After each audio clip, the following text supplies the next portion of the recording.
500 বছর আগের মুহাদ্দিস ইমামুল কুররা, ইমামুল হুফাজ, ইমাম মুল্লা আলী কারি, তিনি মিলাদুন নবীর দলিল খুঁজে পায়, কিতাব লেখে। আর আমার দেশের ইমামে মিলাদুন নবী খুঁজে পায় না। তার মানে বোঝা গেল ঘাপলা আছে। আসতে বলেন কেন, জোরে বলেন। ওনার আগে, ওনারও 100 বছর আগে মিলাদুন নবীর উপরে কিতাব লিখেছেন ইমাম মুল্লা হযরত আল্লামা ইমাম আবুল ফদল জালালউদ্দিন আব্দুর রহমান আস-সুয়ুতি। আল-হাবিলিল ফাতওয়া হুসনুল মাকাসিদি ফি আমালিল মাউলিদ। ওনারও আগে ইমামুল কুররা হাফিজুল হাদিস ইমাম জাজরি, তিনি কিতাব লিখেছেন আল মাউলুদুর রাফি, আল মাউলুদুস সাদি ফি মাউলিদিল হাদি। আল্লামা ইমাম নাসিরউদ্দিন দামেশকি লক্ষ লক্ষ হাদিসের হাফিজ, মিলাদুন নবীর উপরে কিতাব লিখছেন। আল্লামা ইমাম রজব হাম্বলি, তিনিও মিলাদুন নবীর উপরে কিতাব লিখেছে। মালিকি মাযহাবের ইমাম ইমাম ইবনে হাজ আল মাদখালের মধ্যে মিলাদুন নবীর পক্ষে লিখেছে।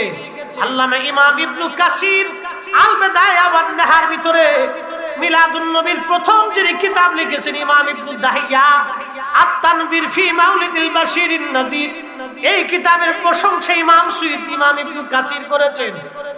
একসাথে জোরে বলা যাবে কি মারহাবা। আমরার দেশের ইমাম সাহেব যদি না পায়, আমরার দোষ না ইমাম সাহেবের দোষ? 550 650 বছর আগের আইম্মা ইকরাম মিলাদুন নবীর উপরে কিতাব লিখে দলিল সাবমিট করেছে, দলিল নাস দিয়েছে, উসুল সাবমিট করেছে মিলাদুন নবীর। এখন কেউ না বলে ওটা আমাদের ফাংশন না ভাই। যতদিন হায়াত থাকবে, হ্যাঁ শাইখুল হাদিসের রুহানি সন্তানেরা শুনে যাক, কামাল্লা দরবার শরীফের রুহানি সন্তানেরা, আল্লাহর ওলির মুহিব্বিনেরা, কাদেরিয়া, চিশতিয়া, নকশবন্দিয়া, মুজাদ্দিদিয়া, যেই পীরের মুরিদ হই না কেন, যতদিন হায়াতে বেঁচে থাকবো ততদিন পর্যন্ত মিলাদুন নবীর পক্ষেই থাকবো। হাত উঁচা করে বলেন ঠিক কি না? কেবল 5-7 জনের নাম বলছি, আরো প্রায় 40 জনের নাম আছে। বিশ্ববিখ্যাত আরো 40 জন ইমাম ও মুহাদ্দিসের কিতাব আছে। মারহাবা বলবেন না? এত সংখ্যক আইম্মা ইকরাম মিলাদুন নবীর উপর কিতাব লিখছে, আমরা দেশের মোল্লা হয়তো খুঁজেই পাই না। এসব দেখি কানার হাট বাজার, এক কানা কই আর এক কানারে চলো এবার ভব পারে, ওরে নজদিক কানা পথ চিনে না, পরকে ডাকে বারংবার। এসব দেখি কানার হাট বাজার।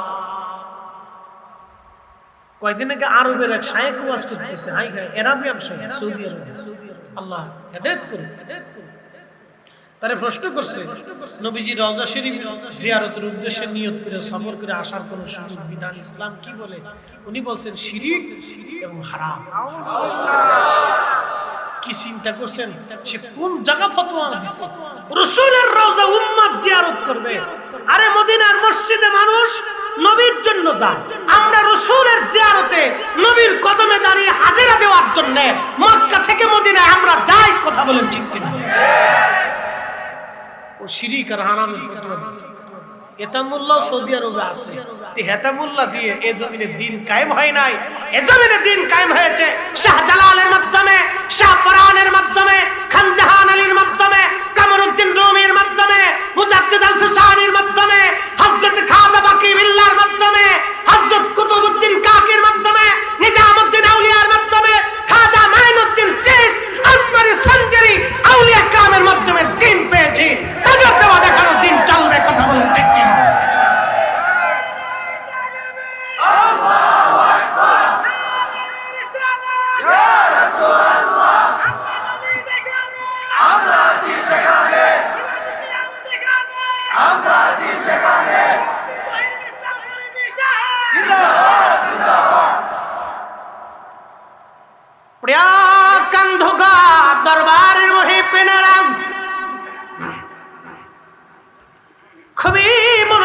শুনিয়া যান, আদম সফিউল্লাহকে সুন্দর করে আল্লাহ বানানোর পরে আল্লাহ পাক আল্লাহ রাব্বুল আলামিন আদম সফিউল্লাহর পবিত্র দেহের মধ্যে রূহ সঞ্চার করলেন। ওয়ায়াসআলুনাকা আনির রূহি কুলির রূহু মিন আমরি রাব্বি। আল্লাহ বলে, হাবিব, রূহ কি জিনিস? কাফেররা প্রশ্ন করে, আপনি জবাব দিয়ে দেন, এই রূহটা আমি আল্লাহর হুকুম, আল্লাহর হুকুমে আসছি, আবার চলে যাব। ও মুহিব্বিনেরা, ও আশিক রাসূলেরা, একটা কথা বলে দিয়ে যাই, হাইয়া আলাস সালাহ বলার পরে আর ঘরে থাকা যাবে না, দোকানে থাকা যাবে না, আর আপনি চায়ের দোকানে বসা যাবে না, আড্ডায় থাকা যাবে না, কাজে থাকা যাবে না, নামাজে চলে আসা লাগবে। তাহলে আপনি আল্লাহর প্রকৃত বান্দা হতে পারবেন। কথা বলেন ঠিক কিনা?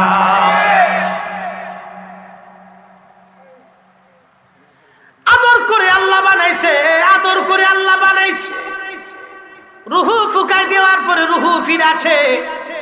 বিশ্বখ্যাত মুহাদ্দিস মোল্লা আলী কারি মাক্কি আল মাওরুদুর রাবির মধ্যে তিনি লেখেন, রুহু ফিরে চলে আসার পরে আল্লাহ বলেন, রুহু কেন ফিরে আসলা? বলে, মালিক মাওলা, এমন একটা জায়গা তুমি পাঠাইলা, খালি অন্ধকার, এখানে থাকার কোনো পরিবেশ নাই।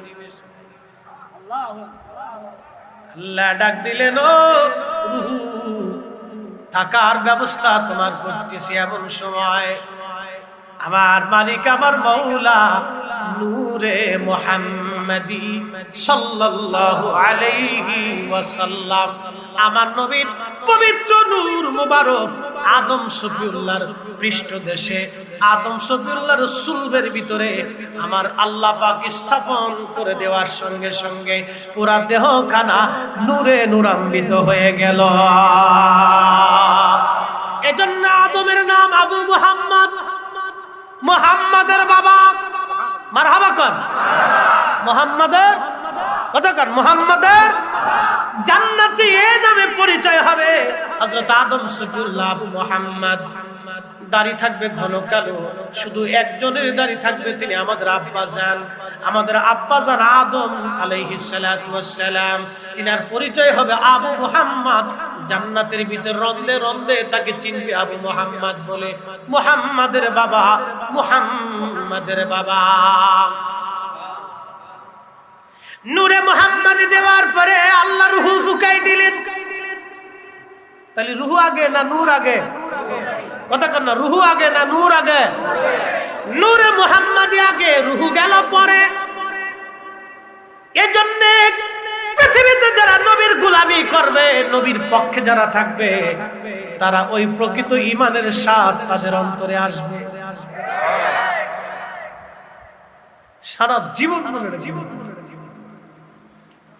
প্রকৃত ঈমানের স্বাদ তার অন্তরে লাগবে। যারা নবীর গোলামি করবে, প্রকৃত ঈমানের স্বাদ তাদের অন্তরে আসবে। এই জন্য আল্লাহ রাসূল বলেন, লা ইউমিন, ঈমানদার তুমি হবে না, হাত্তা আকুনা হাব্বা ইলাইহি মিন ওয়ালিদিহি ওয়া ওয়ালাদিহি ওয়ান নাসি আজমাইন। সন্তান সন্ততি, পিতা মাতা, জমি জমা, টাকা পয়সা, মান সম্মান, দুনিয়াদারি, রাজা বাদশা, দল বেদল, বাড়ি গাড়ি, স্ত্রী পুত্র পরিজন, তোমার যা কিছু আছে সব কিছুর চাইতে যদি আমি নবীকে ভালো নাই বাসো, ঈমানের স্বাদ তুমি নিতে পারবে না। ঈমানের স্বাদ তুমি পারবে না, ঈমানের স্বাদ পাবে না। জীবনের চাইতে যদি নবীকে প্রাধান্য দাও, ঈমানের স্বাদ পাওয়া যাবে, ঈমানের স্বাদ পাওয়া যাবে। আল্লাহ কবুল করুন। আওয়াজ তুলে জোরে বলেন আমিন। হে রাসূল, তোমায় ভালোবাসি, অন্তরে শুধু, মুখে নয়, জান্নাতের আশায় নয় হে রাসূল, জাহান্নামকে ডরি না। তোমায় পাওয়ার আশায় মন ছুটে যায় মদিনায়,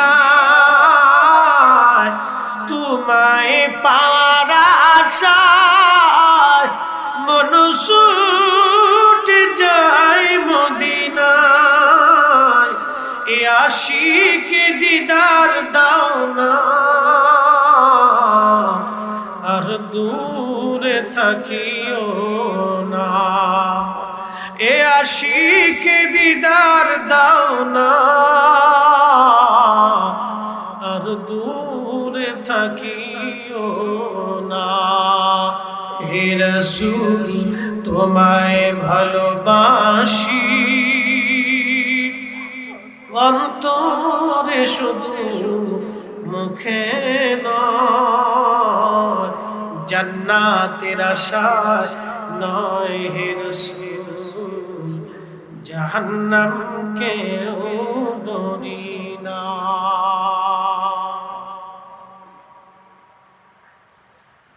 প্রশ্ন রাখতে পারেন মুফতি ফরিদি, জান্নাতের ভিতরে নবী আদম শফিউল্লাহ জান্নাতে, আমার নবীজিও তখন জান্নাতে। সুবহানাল্লাহ বলবেন। আদম শফিউল্লাহ রে আল্লাহ বানাইয়া পরিপূর্ণ জীবন দিয়ে আদম শফিউল্লাহ জীবন পাইলেন। চোখের আলোর জায়গা আলো গেল, কানের শক্তি গেল, হাতের শক্তি আসলো, পায়ের শক্তি আসলো, রুহের শক্তি আসলো, এর পিছনে নূরে মুহাম্মাদি। কথা কন্যা কেন? সব কিছুর শক্তির পিছনে ছিল ওই দিন নূরে মুহাম্মাদি। আল্লাহ নূরে মুহাম্মাদি রে আদম শফিউল্লাহ পৃষ্ঠদেশে আল্লাহ স্থাপন করে দিলেন। নূর নূর আদম শফিউল্লাহ জান্নাতে। এই কথাটা বাজানো আমি বলি নাই, আজ থেকে 1450 বছর আগে নবীজির চাচা হযরত আব্বাস রাদিয়াল্লাহু আনহু তিনি কবিতার ছন্দমালার মাধ্যমে এই কথাগুলি নবীজির চাচা বলেছিলেন। আমার ঘরে কিন্তু কিতাবখানা আছে, 27 খানা কিতাবের মধ্যে এই কওলটা আছে। নবীজির চাচা তাবুকের যুদ্ধের ময়দানে তিনি নবীজিকে দাঁড়ায় বলেন, ইয়া রাসূলুল্লাহ আপনি যদি অনুমতি দেন আমি একটা কবিতা ছন্দ আপনাদের শোনাইতে চাই। নবীজি বললেন, চাচা যান বলেন কি কবিতা আপনি আমাদের শোনাইতে চান? কবিতাটা কি বলেন? হযরত আব্বাস রাদিয়াল্লাহু আনহু কবিতার ছন্দে ছন্দে তিনি বলতেছিলেন, মিন ক্বাবলিহা তিবিতা ফিল জিলালি ওয়া ফি মুস্তাওদাইন হাইসু ইখসাফুল ওয়ারা। ও নবীজি, আদম শফিউল্লাহ যখন জান্নাতে, আপনি নবী তখন একা ছিলেন না, আদম নবী একা ছিল না, আপনি নবী তখন আদম শফিউল্লাহর সাথেই ছিলেন। না হইছে না? আরো জোরে, আরো জোরে। খালিমুল্লাহ আলী কারি মাক্কি লেখে নাই, 1450 বছর আগে রাসূলের চাচা বলতেছে 30,000 সাহাবী উপস্থিত। মারহাবা কর। কত হাজার?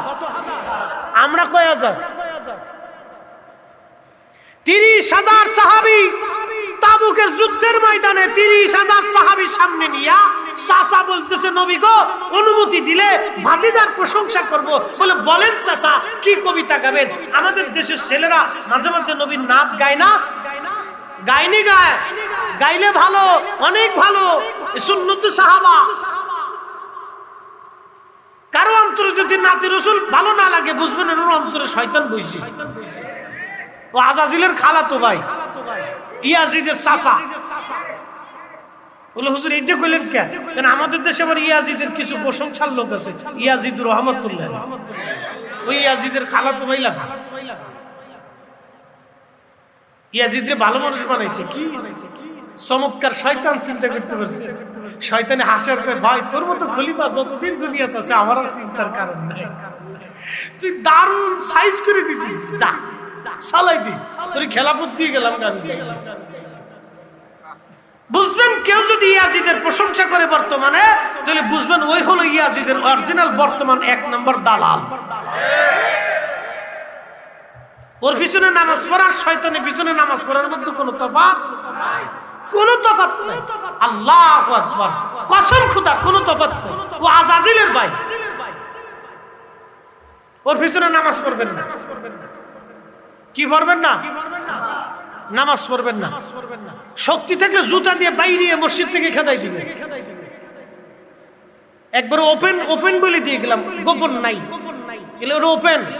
এই ইয়াজিদ মদিনায় 3 দিন হত্যাযজ্ঞ করেছিল, 10,000 মদিনার মানুষ মেরেছিল, 70 জন সাহাবী হত্যা করেছিল, 700 কোরআনের কারি হাফেজদেরকে শহীদ করেছিল, 1000 মদিনার কুমারী নারী আনসারী আহা যারা রাসূলকে পাহারা দিত, নবীর বংশের তাদের পাহারা দিত, নবীর জন্য খাবার পানি জোগাড় করে দিত, সেই পর্দানশীল নারীদেরকে ঘর থেকে বের করে এনে 1000 কুমারী নারীর ইজ্জত লুণ্ঠন করেছিল মদিনা।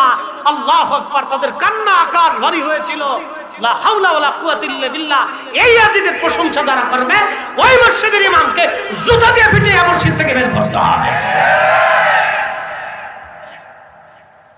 আমি লিখিনি, আজ থেকে 900 বছর আগে ইমাম জৌজি আল মুতাআসসিবুল আনিদ মিন জাম্মি ইয়াজিদ কিতাব লিখা প্রতিবাদ করে গেছে।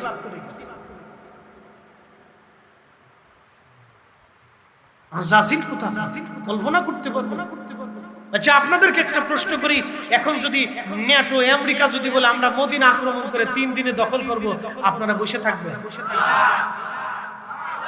আরে যেই বেটা গাঁজা খায়, মদ খায়, হারামখোর, শরাবখোর, জেনাখোর, ও চিন্তা করবে জীবনে ওকাম তো বহুত করছি, আজকে একটা পুণ্যের কাজ করিয়া জীবনে আল্লাহ সন্তুষ্টি নিয়ে যায়। ও বলবো রক্ত যতক্ষণ আছে জিহাদের ময়দানে ততক্ষণ থাকবো। নবীর দরওয়াজা, রাসূলের বেলাদার শহর, নবীর শহর আমরা আমাদের রক্ত দিয়ে হলো রক্ষা করব।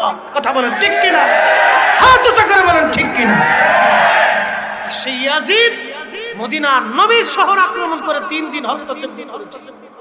আর আপনার ইমাম সাহেব তো ভালো কাজ শোনা খাচ্ছে, বেটা ইমাম,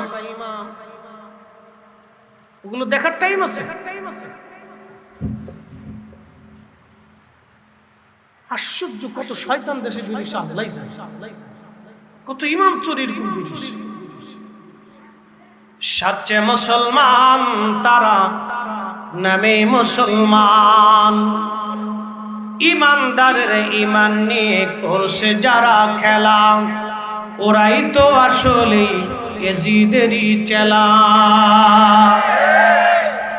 দাড়ি টুপি পাগড়ি আছে দেখতে মাওলানা, ভিতরে নাই নবী প্রেম ইয়াজিদে ভরা। হক কথা কিন্তু তিতা লাগে, হক কথা কি লাগে? তিতা লাগে। তিতা লাগলে ওইটা বাড়ি পর্যন্ত নিলে মিঠা। কথা ঠিক কিনা? কষ্ট হচ্ছে আপনাদের? চাইছিলাম আধা ঘন্টা হয়ে গেছে, কিন্তু আর 5 মিনিট ইনশাল্লাহ, 10 মিনিট ইনশাল্লাহ। আচ্ছা, না বেশি না, আমি মূল পয়েন্ট সাইডে ফেলছি। আর একটু কথা, নবীজির চাচা কি চমৎকার বলে হযরত আব্বাস রাদিয়াল্লাহু আনহু কবিতা বলতেছেন, তারপরে বলতেছেন সুম্মা হাবাতাল বেলাদা লা বাশারুন আনতা ওয়ালা মুদগাতুন ওয়ালা আলাম। নবী গো, আপনি এরপরে যখন দুনিয়াতে বানবেন, আপনি তখন না ছিলেন মানুষ, অর্থাৎ আদম শফিউল্লাহ যখন দুনিয়াতে আসছে, কারণ আদম তো জান্নাতের মধ্যে ছিল না। আদম আলাইহিস সালাম তো জান্নাত থেকে বের হয়ে আসলেন। যখন আদম নবী দুনিয়ায়, তখন আপনি না ছিলেন মানুষ, না ছিলেন রক্তখণ্ড, না ছিলেন গোশতপিণ্ড। বাল নুতফাতুন তারকাবুস সাফিনা ওয়াকাদ আলজামা নাসরান ওয়াহলাহুল গরাক। বরং আপনি নবী হযরত আদম শফিউল্লাহর পৃষ্ঠে চড়ে চড়ে পর্যায়ক্রমে ধারাবাহিকভাবে আপনি নূহ নবীর কিস্তির মধ্যে আসলেন। নূহ নবী সেই দিন একা ছিল না, নূহ নবী কিস্তির মধ্যে ছিল। সব প্রতিমা পূজারীরা, সব মুশরিকরা সেই দিন পানির মধ্যে ডুবে মরেছিল, কিন্তু নূহ নবী সেই দিন বেঁচে গিয়েছিলেন। একবার জোরে বলা যাবে কি মারহাবা? তুলকালু মিন সালিবিন ইলা রাহিমি আদামিন ইযা মাদা আলামুন বাদাতবা। নবী গো, আপনি যখন দুনিয়াতে আসলেন আদম শফিউল্লাহর চুল থেকে আম্মাজানের রেহেম থেকে হযরত শীশের চুল থেকে তার বিবির রেহেম থেকে চুল থেকে রেহেম, পবিত্র চুল বা রেহেম করে করে আল্লাহ আনতে আল্লাহ আনতে এরপরে আল্লাহর নবী সাল্লাল্লাহু বলেন ওয়া আনতা লাম্মা উলিদতা আশরাকাতিল আরদু ওয়া দাআত বিনুরিকাল উফুক। আপনি যখন আপনার আব্বা এবং আম্মার মাধ্যমে দুনিয়াতে আসলেন, আপনার মা দেখেছিলেন আপনার মায়ের ভিতর থেকে একটা নূর মুবারক বের হইয়া যায়। হইছে না? আরো জোরে বলুন। কি বের হয়? আল্লাহ আদম শফিউল্লাহ সুলবে দিছে কি? কথা কন না, সুলবে দিছে কি? পর্যায়ক্রমে আস্তে আস্তে নূর বের হইয়া নূর আসছে। নবী নিজে বলছেন খারাজা মিনহা নূর। আমার মা দেখেছিলেন মায়ের ভিতর থেকে নূর বের হয়েছে। আমাদের নবী এই জন্য নূরের নবী, আমরা সুন্নিরা নূরের নবী মানি। কথা কোন ঠিক কিনা? কিসের নবী? নূরের নবী। মানে আপনি মানলেও নূর, না মানলেও নূর। কি কথা কোন না? মানলেও নূর, না মানলেও। আরো পরিষ্কার বোঝানোর জন্য আরেকটা হাদিস আছে। 30,000 সাহাবীর সামনে নবীজি চাচা বলতেছে, চাচা গো, ভাতিজা গো, আল্লাহ আপনার নূর বানাইয়া দুনিয়াতে পাঠাইছে। আপনি যখন দুনিয়াতে আসলেন ওয়াদাত আরশাক ওয়াদাত বিনুরিকাল উফুক ওয়া আনতা লাম্মা উলিদতা আশরাকাতিল আরদ। আপনার নূরের আলোতে সারা পৃথিবী উদ্ভাসিত হয়েছিল, আলোকিত হয়েছিল সুবে সাদিকের সময়। একসাথে বলা যাবে আল্লাহু আকবার। নবী কি? আমি বলছি না আব্বাস রাদিয়াল্লাহু আনহু বলছে, আমি বলছি না হযরত আমেনা বলছে, আমি বলছি না আল্লাহ রাসূল আগে বলছে। আরে তার আগে নূরে মুহাম্মদী আল্লাহ নিজে সৃষ্টি করছে, আদম শফিউল্লাহ সুলবে রাখছে। আমি না আল্লাহ, আমরা না আল্লাহ। তাহলে নূর যারা মানতে কষ্ট হয়, ও আপনার কষ্ট হলে আমাদের সাথে কিছু যায় আসে না।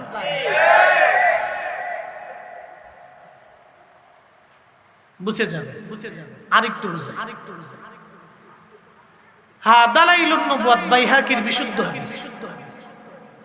প্রিয় নবী বলতেছেন আদম শফিউল্লাহর সামনে ওই দিন রোজে আজলে আদম শফিউল্লাহর সামনে আল্লাহ সমস্ত আদম সন্তানদেরকে দেখাইলেন। কিয়ামত পর্যন্ত যত সন্তান আসবে সবাইকে দেখাইলেন। আমরাও ছিলাম। মারহাবা কোন? কারা ছিল? গম আইসেনি আপনাদের? কারো যদি আসে তো ধাক্কা দেন, এটা বোঝা লাগবে, জোরে ধাক্কা দেন। কারণ আপনারা পরিশ্রমী মানুষ, সারাদিন পরিশ্রম করেন, ঘুম আসাটা স্বাভাবিক। আর মাহফিল তো এটা বাপ রহমতের জায়গা, এখানে আইলে এমনি একটু ঘুম আসে। মসজিদে ঢুকলে ইমাম সাহেব খুতবা যখন দেয় তো মুসল্লি ঘুমায় শেষ হয়ে যায়, মনে হয় 36,000 বছর ঘুমাইছে না। তার মানে ওই জায়গায় আল্লাহর রহমত নাজিল হয়তো, দুনিয়ার আর কোনো চিন্তা থাকে না, ঠাস করে ঘুম এসে যায়। একসাথে বলবেন না মারহাবা। মসজিদে ঘুমাই বসছে,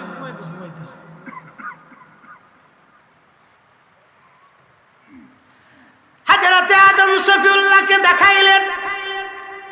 আমরাও ছিলাম সেই দিন কোটি কোটি আদম সন্তান আল্লাহর সামনে। আদম নবী দেখে একজন চোর, একজন ডাকাত, একজন সুদখোর, আর একটা ঘুষখোর, একটা কানা, একটা ল্যাংড়া, একটা বুবা, একটা ধনী, একটা দরিদ্র, একটা গরিব, একটা ভিখারি, একটা রাজা, একটা বাদশাহ, একটা প্রধানমন্ত্রী, একজন জ্ঞানী, একজন ডাক্তার, একজন ইমাম, একজন ওলি, একজন আবেদ, একজন কুতুব, একজন মুজাদ্দেদ, একজন ইমাম, একজন মুসল্লি, একজন শাইখুল হাদিস, একজন ছাত্র, একজন প্রিন্সিপাল, একজন আপনার মুফতি, একজন মুহাদ্দিস। মারহাবা কোন? আদম নবী দেখতেছে আল্লাহ রে, আদম আলাইহিস সালাম তো আল্লাহ, এটা তো সব আমার সন্তান।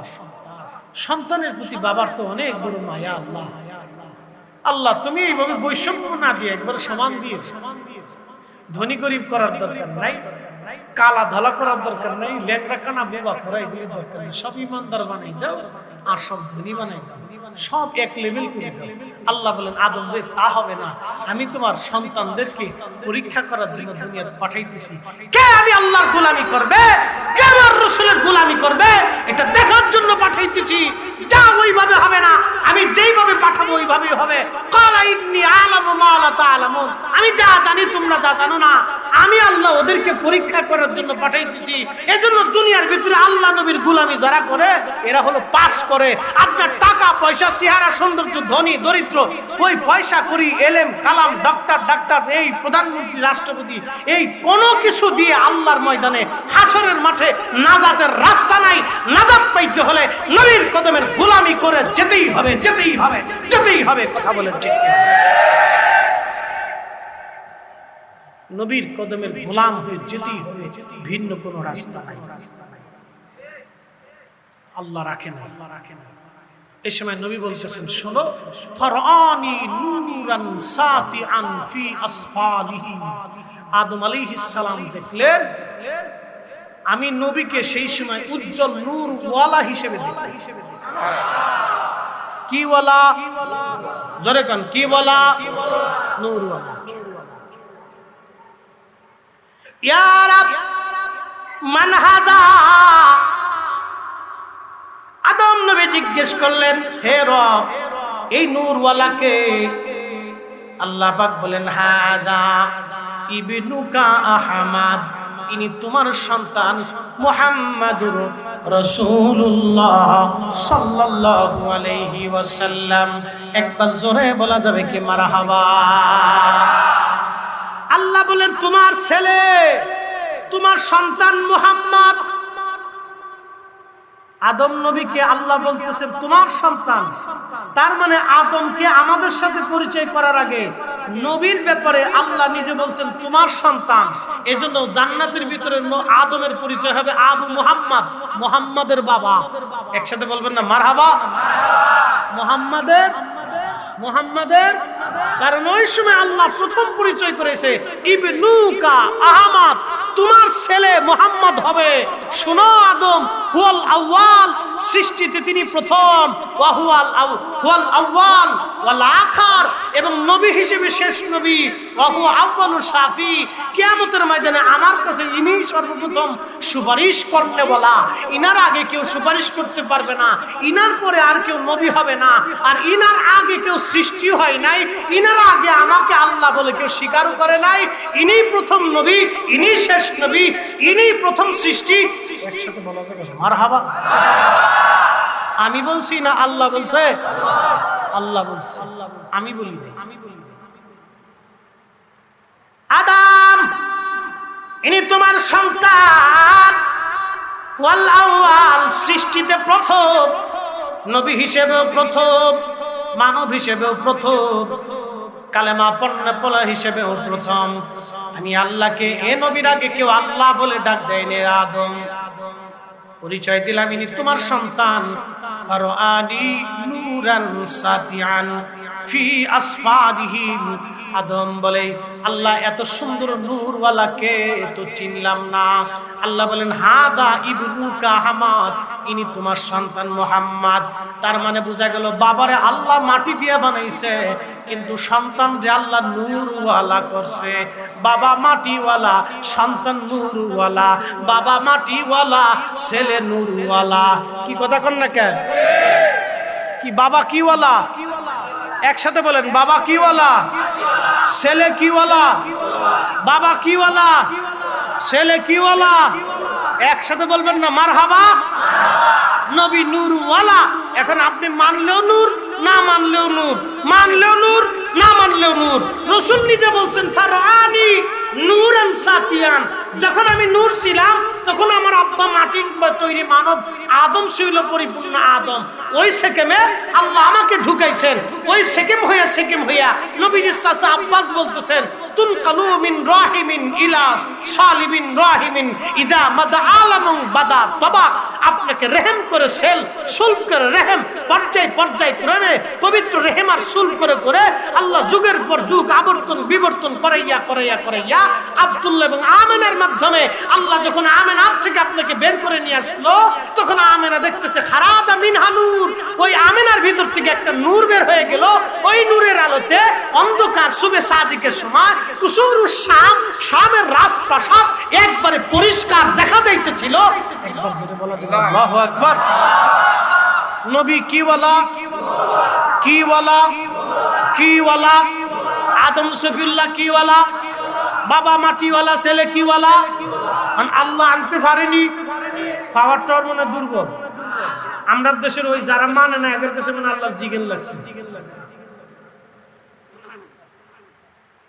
বুঝে বাড়ি যাচ্ছে। ঝগড়া করে কোনো লাভ নেই। ইজ্জত আমি দেই, ভুটাভুটি করে হয়, নির্বাচন করে হয়, চাওয়ার আগেই আল্লাহ দিছে। কি ঠিক আসতে বলেন কেন? প্রথম নবী, সৃষ্টির প্রথম, এটা কি ভুটাভুটি করে হয়েছে? নবী কি চাইছিলেন না আল্লাহ ইচ্ছা করে দিছে? আল্লাহ হাবিবুল্লাহ তারে বানাইছেন, নবী চাইছিলেন না ইচ্ছা করে দিছে? আল্লাহ ইচ্ছা করে দিছে। তিনি রহমাতুল লিল আলামিন, নবী কি চাইছে না আল্লাহ দিছে? আল্লাহ ইচ্ছা করে দিছে। তিনি শ্রেষ্ঠতম রাসূল, ইমামুল মুরসালিন, নবী চাইছে না আল্লাহ ইচ্ছা করে দিছে? না চাইতে নবীকে আল্লাহ দিছে। আমরা সেই নবীর উম্মত, মানলেও ভালো, যে মানবে তাও ভালো, না মানলে আমার নবীর কিচ্ছু আসে যায় না। আমরা সুন্নিয়তের কিচ্ছু আসে যায় না। সুন্নিয়ত সুন্নিয়তের জায়গায় থাকবে, আহলে সুন্নাতুল জামাত আহলে সুন্নাতুল জামাতের জায়গায় থাকবে। আপনার ঈমান আমল আকীদা নিয়ে আপনি কবরে চলে যাবেন, কিয়ামতের মাঠে আপনাকে জিজ্ঞাসা উত্তর দিতে হবে, কবরেও আপনাকে উত্তর দেওয়া লাগবে। ও ছাতা আমাদের কিচ্ছু যায় আসে টাসে। এবার বুঝে তারপরে কবরে যায়। আল্লাহ রাসূলের চুল মুবারক আমরার কাছে পৃথিবীর সবকিছু চাইতে দামি।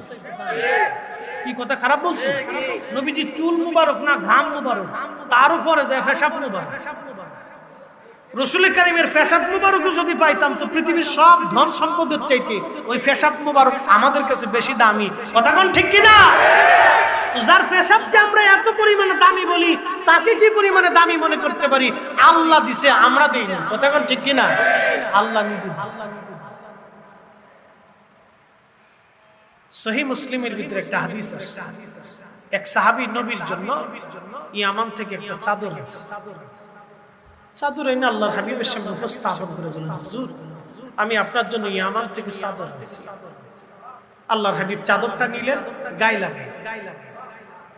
আর এক সাহাবী পাশ থেকে এসে বলেন, ইয়া রাসূলুল্লাহ আমি এক ভিখারি আসছি, আপনি ওই চাদর আপনি আমাকে দান করে দেন।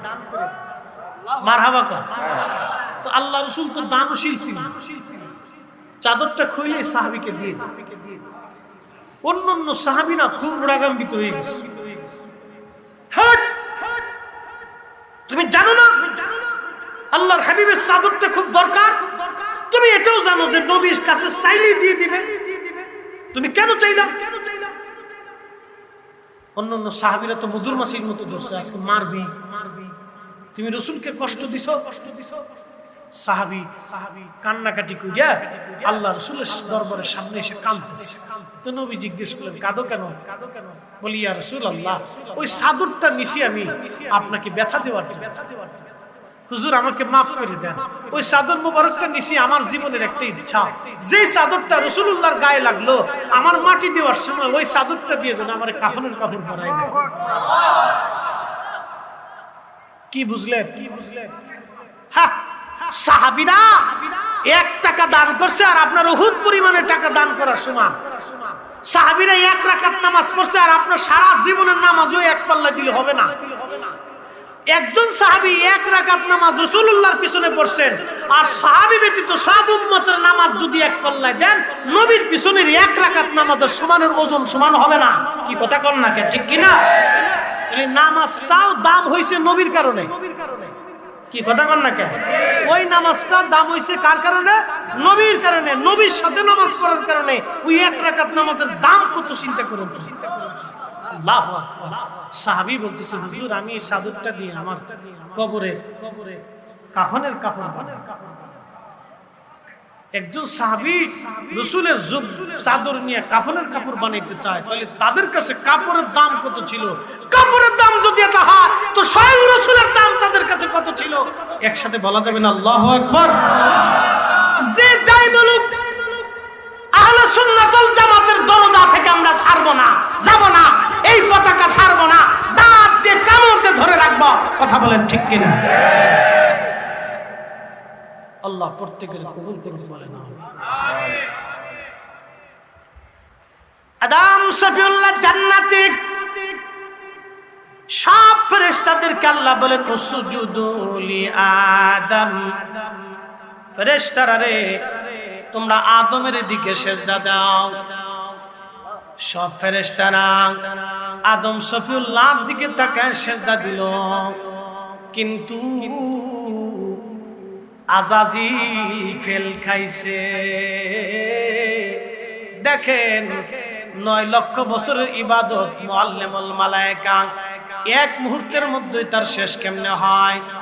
সব ফেরেশতারা সিজদায় পড়ে গেল। মোল্লা আলী কারি মাক্কি আল মাওরুদির রাবির মধ্যে লেখেন, হযরত ইমাম সাখাবী রাহমাতুল্লাহ আলাইহি বলতেছেন, ইমাম সুবকি রাহমাতুল্লাহ আলাইহি বলতেছেন যে এই সেজদা ছিল আল্লাহর জন্য, মাসজুদ ছিল আল্লাহ, কিবলা ছিল আদম শফিউল্লাহ, মাসজুদ ছিল আল্লাহ, কিবলা ছিল আদম শফিউল্লাহ। কিন্তু ওই আদম শফিউল্লাহর সেকেমে ছিল নূরে মুহাম্মাদি। যদি ওই দিন আজাজিল জানতো নূরে মুহাম্মাদি আদম শফিউল্লাহর সেকেমে, তাহলে সবার আগে আজাজিল সেজদায় পড়ে যাইতো। আজাজিল জানে না, ভুল করে ফেললো, সেজদা দিল না। আল্লাহ জিজ্ঞেস করলেন, আরে আজাজিল কি জন্য সেজদা দিলি না? আজাজিল ডাক দেখ, আল্লাহ ওরে বানাইছো মাটি দিয়া, আমারে বানাইছো আগুন দিয়া, আমার ধর্ম উপরের দিকে যাওয়া, ওর ধর্ম নিচের দিকে যাওয়া, এই এমন মাটির তৈরি মানবকে আমি কি করে সেজদা দিতে পারি? না আল্লাহ, সেজদা আমি দিব না।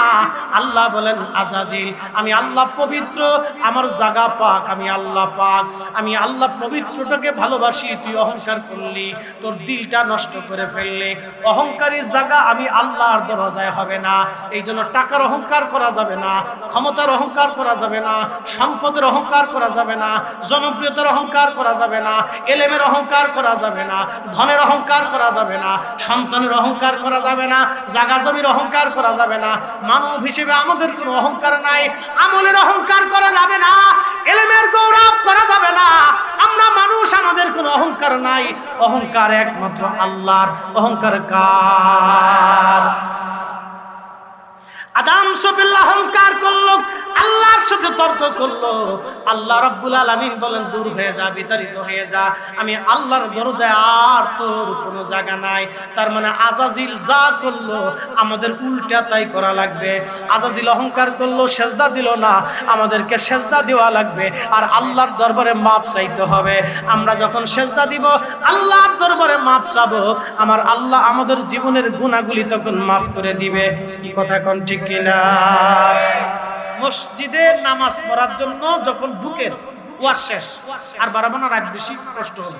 মসজিদে নামাজের জন্য যখন ঢুকে সেজদার মধ্যে পড়ে যান, সুবহানা রাব্বিয়াল আলা, সুবহানা রাব্বিয়াল আলা, সেজদার মধ্যে পড়ে গেলেন, তখন আল্লাহ ডাক দিল, ও ফেরেশতারা, আমার এই বান্দা বানাইতে তুমি নিষেধ করছিলা, দেখো আমার বান্দা সেজদার মধ্যে পড়ে যাইয়া আমি তারে কাম দিলাম, ক্রোধ দিলাম, লোভ দিলাম, হিংসা দিলাম, কিয়া দিলাম, কামনা দিলাম, বাসনা দিলাম, রিয়া দিলাম, অহংকার দিলাম, অহমিকা দিলাম, এরপরে তারে আমি যৌন বাসনা দিলাম, ক্ষুধা দিলাম, আশা দিলাম, আকাঙ্ক্ষা দিলাম, পজিটিভ দিলাম, নেগেটিভ দিলাম, ভালো দিলাম, মন্দ দিলাম। এরপরেও শয়তান আজাজিল তার পিছনে লেগে আছে। আমার বান্দা শয়তানকে লাথি মারছে, কামনার আশা আকাঙ্ক্ষা দুনিয়ার সব কিছু লাথি মেরে ফেলে দিয়ে আমার বান্দা আমি আল্লাহর কুদরতি কদমের সামনে সেজদায় পড়ে আমি আল্লাহর বরত্ব ঘোষণা করে নামাজের মধ্যে চলে আসছে। এ ফেরেশতারা, তোরাই তো আমারে বান্দা বানাইতে না করছিলি, দেখ আমার বান্দা সেজদার মধ্যে আছে। যা যা ফেরেশতারা, তোরা সাক্ষী থাক, আমি আল্লাহ আমার এই নামাজি বান্দার জীবনের গুনাহগুলি আমি আল্লাহ মাফ করে দিলাম। নামাজ হবে? আওয়াজ তুলে বলেন, নামাজ হবে? বলেন ইনশাআল্লাহ, জোরে বলেন ইনশাআল্লাহ। আল্লাহ কবুল করুন, সকলে বলেন আমিন। এসেছেন যত নবী সকলের ইমাম, সালাম নবী তোমায় হাজারো সালাম ইয়া নবী।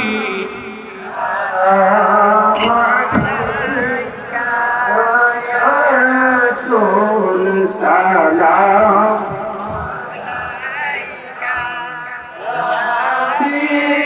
সালাম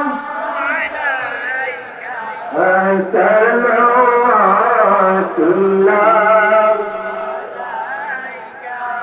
সাইয়্যিদি